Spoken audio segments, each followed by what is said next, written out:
Commençons la théorie de l'analyse combinatoire. Nous commençons donc ici par les permutations. Alors, pour chacun des sous-thèmes, on va essayer de voir s'il y a de la répétition de l'ordre et si on prend tous les éléments. Donc, c'est pour ça que chaque fois, on va avoir quelque chose de récapitulatif ici au-dessus et nous allons voir à quoi ça correspond. Alors, une permutation, donc toute permutation sans répétition de n objets est une liste de ces n objets, donc on les prend tous, distincts. Il n'y a pas de répétition. Deux listes ne différent que par l'ordre des éléments, donc l'ordre de l'importance. Donc ici, ce que je retiens déjà, c'est qu'il n'y a pas de répétition, je prends tous les éléments, je les permute, et l'ordre a de l'importance.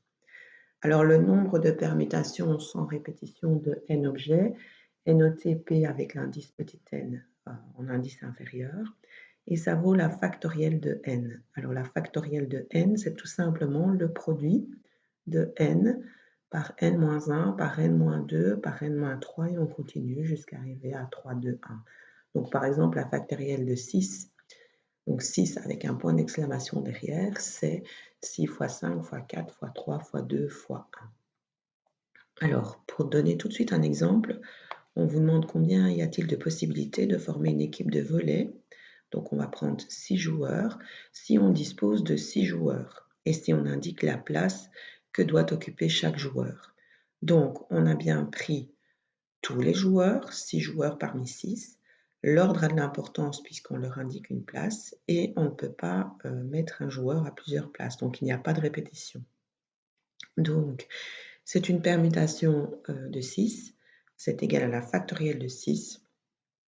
Et c'est donc 6 fois 5 fois 4 fois 3 fois 2 fois 1, ça donne 720 possibilités. Alors sur la plupart des calculatrices, il y a le sigle factoriel, donc exercez-vous pour pouvoir voir ce que ça peut donner. Donc 6 factoriel, ça doit donner 720. Alors un deuxième groupe, ce sont les arrangements à répétition. Dans ce cas-ci, on va avoir de l'ordre, on va ne pas prendre tous les éléments, mais ils peuvent se répéter. Et ce seront des arrangements que l'on va noter sous la forme B d'un certain P parmi n. Donc voyons la définition. Donc tout arrangement à répétition de n objets pris P à P est une liste de P objets distincts ou non choisis parmi les n objets donnés, deux listes pouvant différer soit par la nature, soit par l'ordre des éléments. Le nombre d'arrangements à répétition de n objets pris P à P est B, P parmi n, c'est n exposant P. Donc ici, si on récapitule, on prend P objets parmi n, donc on ne les prend pas tous. L'ordre a de l'importance puisque les deux listes peuvent différer soit par la nature, soit par l'ordre des éléments.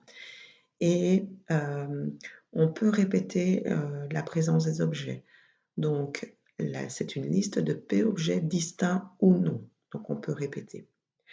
Donc, ici, on va voir l'exemple suivant. Combien y a-t-il de numéros de GSM dont le préfixe est 0485, en sachant qu'un numéro est composé de 6 chiffres et que le premier ne peut pas être 0. Donc, dans un numéro de GSM, il y a de l'ordre.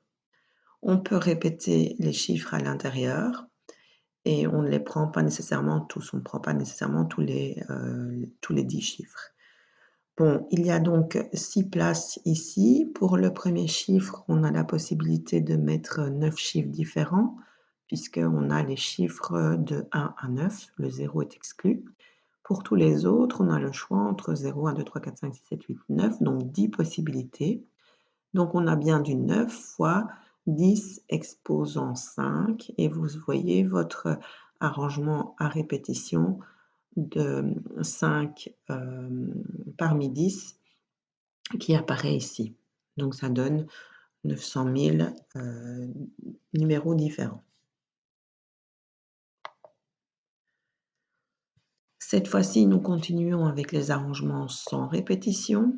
Donc tout arrangement sans répétition de n objets pris P à P est une liste de P objets distincts choisis parmi les n objets donnés, deux listes pouvant différer soit par la nature des éléments, soit par l'ordre, et le nombre d'arrangements sans répétition de n objets pris P à P est A de P parmi n, et c'est la factorielle de n sur la factorielle de n moins p. Alors donc ici, ce à quoi on fait attention, c'est qu'il n'y a pas de répétition, la nature des éléments est important, qu'il y a de l'ordre et qu'on ne les prend pas tous. Donc, ici, on va chercher à voir combien il y a de possibilités de former une équipe de 6 joueurs de volleyball si on dispose de 10 joueurs, donc on va en prendre 6 parmi 10. Les joueurs ne peuvent pas être à 2 places différentes, donc il n'y a pas de répétition et on indique la place que doit occuper chaque joueur, donc l'ordre a de l'importance. Donc pour le premier joueur, j'ai la possibilité d'en mettre 10 différents, donc j'en choisis un parmi 10 et ensuite pour la deuxième place, je n'ai plus à ma disposition que 9 joueurs, donc 1 parmi 9 et ainsi de suite. Donc au final, mon arrangement sans répétition est de la forme 10 x 9 x 8 x 7 x 6 x 5, ce qui donne ce résultat-ci. Et en fait, c'est la même chose que la factorielle de 10 divisé par la factorielle de 4, ce que vous donnez la formule ici au-dessus. Donc c'est bien 10 x 9 x 8 x 7 x 6 x 5 x 4 x 3 x 2 x 1 divisé par 4 x 3 x 2 x 1. Donc il vous reste juste ceci. Dernier type, on parle cette fois-ci de combinaison sans répétition.